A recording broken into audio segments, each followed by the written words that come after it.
Doctor اشرف آصف جلالی صاحب کو گرفتار کر لیا گیا۔ قطعے غیر ارادی کا جو صدور ہے وہ انبیاء کرام علیہم السلام کی طرف بھی نسبت ہوتی نظر آتی ہے۔ ایک لحاظ سے اس کا مطالبہ کرنا درست بھی ہے، لیکن دوسرے لحاظ سے اس کا مطالبہ کرنا غلط بھی ہے کہ یہ کوئی معیوب کام نہیں ہے، اور اس بابت میں دونوں کو سمجھنا چاہیے تھا۔ اصلاً بغاوت کا مطلب اور معنی بدل گیا ہے، تو اب اس کی نسبت حضرت امیر معاویہ کی طرف نہیں کی جا سکتی۔ کلم الناس علی قدر عقولہم، اور اس کا اقرار انہوں نے پھر اپنے بعد والے بیان میں کیا۔ بسم اللہ والصلاة والسلام علی رسول اللہ وعلی آلہ وصحابہ اجمعین۔ میں آپ کے سامنے کچھ دنوں سے اس بات پر فوکس کر رہا ہوں، یہ آپ کے سامنے چند معروضات پیش کرنے کی کوشش کر رہا ہوں کہ عوام اہل سنت میں، علماء اہل سنت میں اتحاد کی فضا کو قائم کیا جائے۔ اس سلسلہ میں کچھ علماء کرام کے پہلے تاثرات ہم نے آپ کے سامنے پیش کیے، بالخصوص ڈاکٹر طاہر القادری صاحب کے حوالے سے، کہ ان کے بارے میں جو حضرت امیر معاویہ کو لے کر لوگوں میں جو تشویش پائی جاتی ہے، تو ہم نے ان کی کتاب سے اور ان کے بیان اور رد عمل سے اس کے بعد یہ واضح کیا کہ اس باب میں ڈاکٹر طاہر القادری خطا پر نہیں ہیں، اور حقیقت آپ کے سامنے رکھی۔ آپ اس ویڈیو کو سن سکتے ہیں۔ یہ ویڈیو بھی اسی سلسلے کی ایک کڑی ہے کہ ہم علماء اہل سنت میں اتحاد چاہتے ہیں، اور عوام جو اپنا اعتماد علماء اہل سنت پر کھو بیٹھی ہے، وہ اعتماد دوبارہ بحال کرنا چاہتے ہیں، تاکہ عوام اہل سنت اپنے اکابرین پر ویسے ہی اعتماد کر کے ان کو فالو کرے۔ تو ہماری آج کی شخصیت ڈاکٹر اشرف آصف جلالی صاحب زیدہ شرفہ آپ ہیں۔ آپ ایک مسئلے پر کلام کرتے ہوئے 6 سال پہلے 2020 فروری میں آپ نے سیدہ کائنات کے بارے ایک جملہ اپنے ادا کیا، اور وہ جملہ یہ تھا کہ جب مانگ رہی تھیں تو خطا پر تھی۔ یہ جملہ کچھ لوگوں نے اس کا مطلب اپنے لحاظ سے جو بنتا تھا وہ نکال کر ڈاکٹر اشرف آصف جلالی صاحب کو گستاخ اہل بیت سمجھ کر کفر تک کے فتوے لگا دیے، اور اس کا پھر حال یہ ہوا کہ ڈاکٹر اشرف آصف جلالی صاحب کو گرفتار کر لیا گیا، پابند قید و سلاسل کیا گیا۔ اس کے بعد آپ کو رہا کیا گیا، اور رہا کرنے کے بعد پھر آپ کو 4تھ شیڈول میں داخل کیا گیا کہ آپ کے ہر جگہ پر بیان پر پابندی عائد کر دی گئی۔ سلسلہ چلتا رہا، لوگ باتیں کرتے رہے، مناظرے ہوتے رہے، تحریر کی صورت میں لوگ اپنا موقف وہ پیش کرتے رہے۔ علامہ سعید احمد اسد صاحب، حافظ عبدالستار سعیدی صاحب اور دیگر بڑے بڑے شیوخ، بڑے بڑے ائمہ وہ اس مسئلے میں بات کرتے رہے، لیکن مسئلہ پھر بھی ان لوگوں کا حل نہیں ہوا، اور آج 2025 17 فروری ہے، مسئلہ جوں کا توں ویسے ہی باقی ہے۔ ہم آپ کے سامنے اس مسئلے کو لے کر کچھ حقائق پر مبنی آپ کے سامنے بات کرنا چاہتے ہیں، اور ان حقائق کو مد نظر رکھتے ہوئے یہ دیکھنا چاہتے ہیں کہ کیا ڈاکٹر اشرف آصف جلالی صاحب اس مسئلے میں خود خطا پر ہیں یا نہیں ہیں۔ ہم اس مسئلے کو شروع سے شروع کرتے ہیں۔ پہلا وہ عنوان،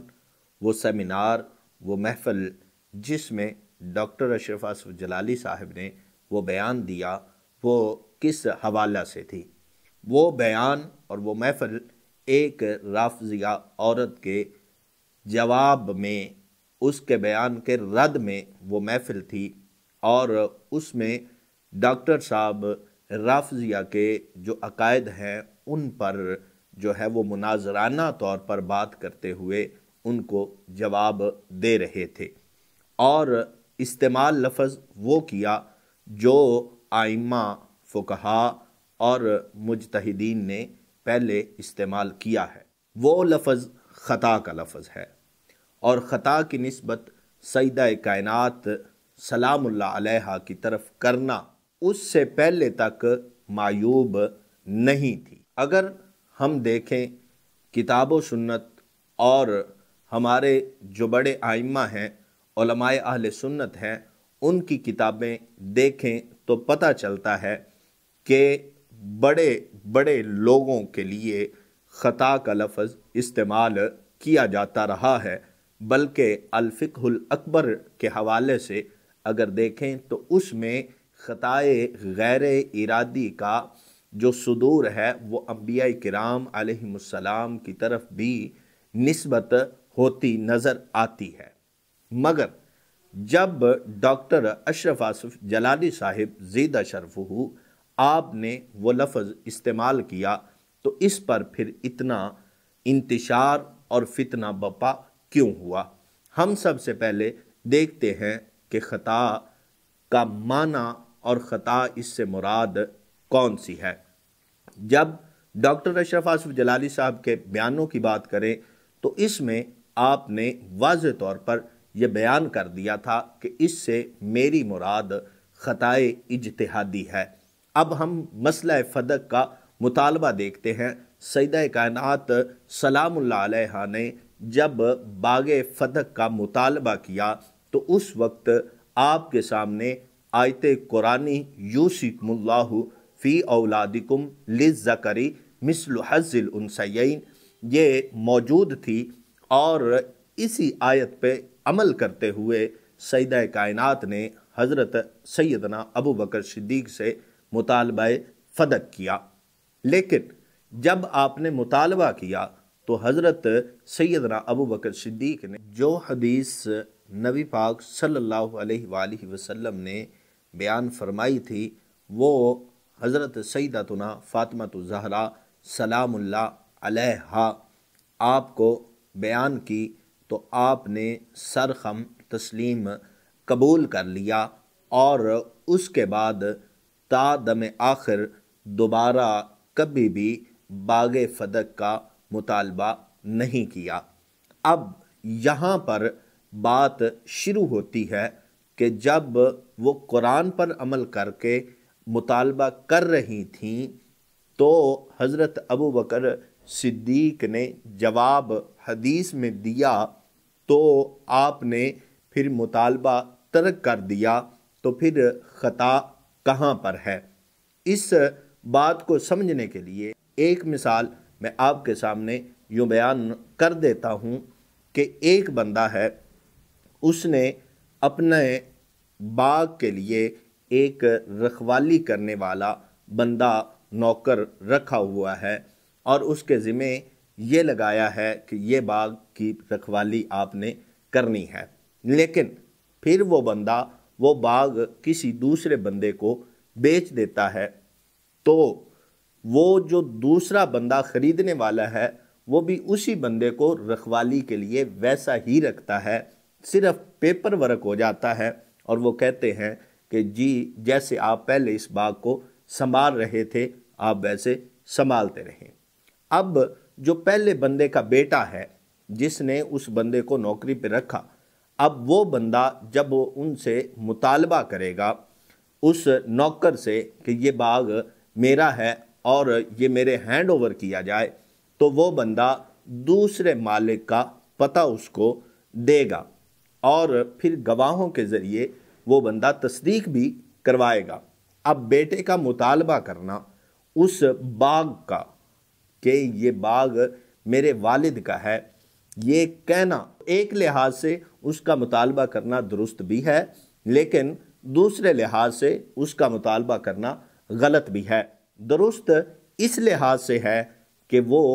باغ کا مالک بدل گیا ہے اس بات کا اسے پتہ نہیں، اور غلط اس اعتبار سے ہے کہ اب اس کی ملکیت بدل چکی ہے اور وہ مطالبہ کر رہا ہے، تو اس لیے اس کو غلط تو کہہ سکتے ہیں مگر اس پر حکم جرم نہیں لگا سکتے۔ یہی معاملہ صرف سمجھانے کے لیے آپ کو مثال دی ہے حضرت سیدتنا فاطمہ الزہرا سلام اللہ علیہا کے حوالے سے ہے۔ اب اگر یہ معاملہ ہے تو پھر خطا کا معنی کیا ہوگا؟ خطا کی کون سی قسم مراد ہوگی؟ تو جو ہم نے آپ کے سامنے بیان کیا اس میں خطا 3 معنوں میں استعمال ہوگی۔ ایک خطائے معصیت، دوسرا خطائے غیر معصیت، اور تیسرا خطائے اجتہادی۔ پہلا اس سے نہ تو متکلم کی مراد ہے اور نہ اس سے مراد ہو سکتی ہے، کیونکہ سیدہ کائنات کو حدیث کا پتہ نہیں تھا۔ دوسرا معنی جو خطائے غیر معصیت کا ہے، یہ معنی مفہوماً مراد لیا جا سکتا ہے، اور یہ معنی مفہوماً متکلم کی مراد ہو بھی سکتا تھا، لیکن چونکہ انہوں نے ساتھ اپنے دوسرے بیان میں یہ واضح کیا کہ میری مراد خطائے اجتہادی ہے، جو پیر مہر علی شاہ صاحب کی کتاب کے حوالے سے انہوں نے بیان کی۔ اب خطائے اجتہادی پر پھر سوال دوسرے فریق نے یہ کیا کہ اگر آپ خطائے اجتہادی کہہ رہے ہیں تو اس میں خطا کی نسبت سیدہ کائنات کی طرف کرنا یہ درست نہیں ہے، حالانکہ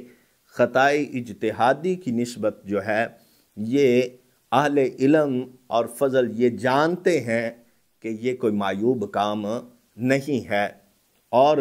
اس بابت میں دونوں کو سمجھنا چاہیے تھا، لیکن معاملہ سمجھ سے باہر ہو گیا اور پھر بات چلی خطائے غیر معصیت کی، اور اس کا اقرار انہوں نے پھر اپنے بعد والے بیان میں کیا اور یہ کہا کہ بے خطا بے گناہ سیدہ طاہرہ۔ جب یہ نعرہ لگایا تو اب اس کا مطلب یہ کہ خطا تو ہوئی مگر گناہ نہیں ہے، غیر معصیت ہے۔ دوسرا معنی مفہوماً یہ پایا جا رہا ہے، اس پر بھی گزارا نہیں ہوا، تو اس کے بعد جو نعرہ لگا وہ یہ تھا، سیدہ معصومہ نہیں اور ابو بکر ظالم نہیں۔ مگر یہ ساری چیزیں جب ہو رہی تھیں تو ہر بندہ اپنے آپ میں خود کو صحیح ثابت کر رہا تھا۔ اب میں اصل مسئلہ کی طرف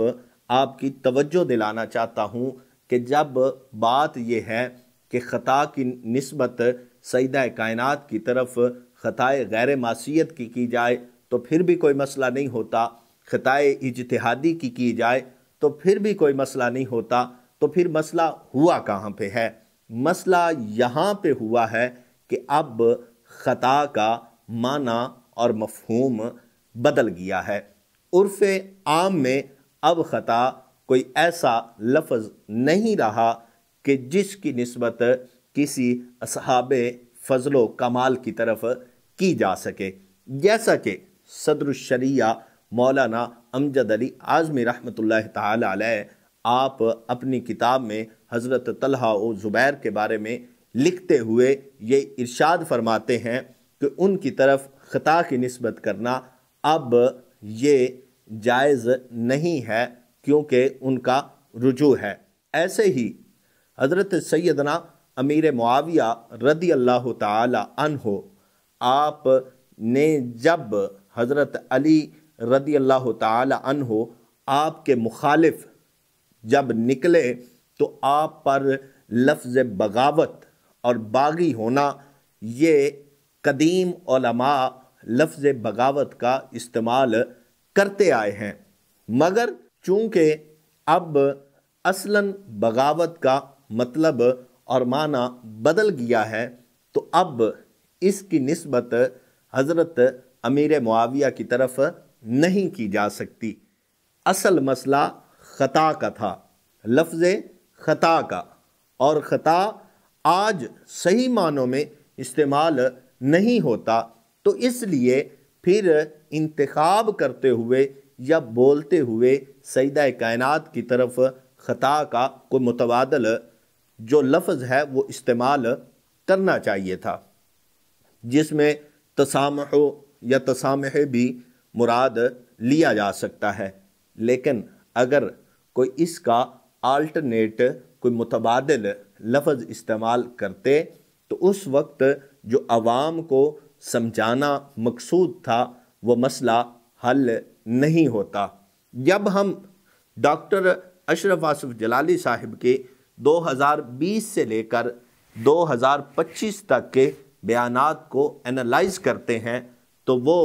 اپنے بیانات میں یہ واضح کر چکے ہیں اور بے خطا بے گناہ سیدہ طاہرہ اور نہ سیدہ معصومہ ہیں اور نہ ابو بکر ظالم ہیں۔ جب یہ باتیں کر چکے ہیں اور آپ یہ بتا چکے ہیں کہ خطا کی نسبت سے مراد خطائے اجتہادی ہے اور جمہور کے نزدیک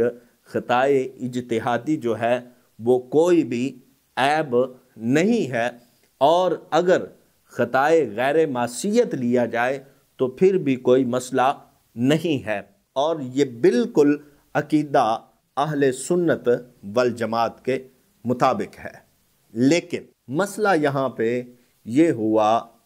کہ جو مخالف تھے ان کے پس پردہ کچھ اور عناصر تھے، کچھ اور چیزیں تھیں جن کو لے کر وہ چل رہے تھے، کچھ اور سپورٹس تھی جو ان کے بیک پر کھڑی تھی، اور ان کو بار بار یہ اظہار کر رہے تھے، بار بار وہ اس مسئلے کو چھیڑ کر ڈاکٹر اشرف آصف جلالی صاحب کی ساکھ کو کمزور کر رہے تھے۔ مگر میں آپ کو اتنا بتاؤں کہ آپ اگر اس بات کا ڈیپلی مطالعہ کرنا چاہتے ہیں تو جناب طارق انور مصباحی صاحب کی تحقیقات و تنقیدات کتاب ہے، آپ اس کا مطالعہ کریں تو آپ کو واضح طور پر یہ سمجھ آ جائے گا کہ اصل مسئلہ ہے کیا۔ خطائے معصیت، خطائے غیر معصیت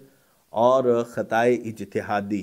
معصیت انہوں نے کبھی بھی مراد نہیں لی اور نہ ہی ان کی مراد یہ ہو سکتی ہے۔ تو آئیں اب اس مسئلہ میں کنکلوژن پر پہنچتے ہیں کہ ڈاکٹر اشرف آصف جلالی صاحب کے سارے بیانات کو دیکھ کر ہم یہ کہتے ہیں کہ اس باب میں ڈاکٹر اشرف آصف جلالی صاحب خطا پر نہیں ہیں۔ لیکن اب خطا کا لفظ سیدہ کائنات کے لیے استعمال کرنا یہ عرفاً مناسب نہیں ہے، تو اس سلسلہ میں ہم یہ کہیں گے جیسا وہ مقولہ ہے کہ کلم الناس علی قدر عقولہم، کہ لوگوں سے ان کے عقلوں کے مطابق وہ کلام کیا جانا چاہیے۔ تو جتنے بھی اور بیانات یا جتنے بھی اور آپ کے لیکچرز یا تحریر اس باب میں آئیں گی اس میں لفظ خطا کی جگہ کوئی اور لفظ، کوئی متبادل لفظ جو عام فہم بھی ہو وہ استعمال کیا جائے۔ تو اس حوالے سے عوام اہل سنت سے یہ التجا کروں گا کہ خدا را اپنے اکابر کا لحاظ کرتے ہوئے، کچھ خوف خدا کرتے ہوئے ان کی عزت، عظمت اور تعظیم میں کوئی فرق نہ لائیں، نہ کہیں پر کسی پلیٹ فارم پر ان کے خلاف ہرزہ سرائی کی جائے۔ اس باب کے علاوہ ڈاکٹر اشرف آصف جلالی صاحب کی جو تعلیمات ہیں، جو افکار و نظریات ہیں، جو ان کا عقیدہ توحید سیمینارز اور اس کے علاوہ دیگر جتنے بھی ان کے علمی کمالات ہیں وہ اپنی جگہ پر بجا ہے، اور وہ ہماری ضرورت ہے، وہ ہمارے رہبر و رہنما اہل سنت والجماعت ہیں، اور اس مسئلے میں وہ خطا پر نہیں ہیں۔ کیونکہ وہ واضح کر چکے. اب زبردستی جب متکلم اپنے بیان کی وضاحت کر دے تو پھر اس پر زبردستی الزامات لگاتے رہنا یہ قطعاً طور جائز نہیں ہے. اللہ پاک ہم سب کو سمجھنے کی توفیق عطا فرمائے.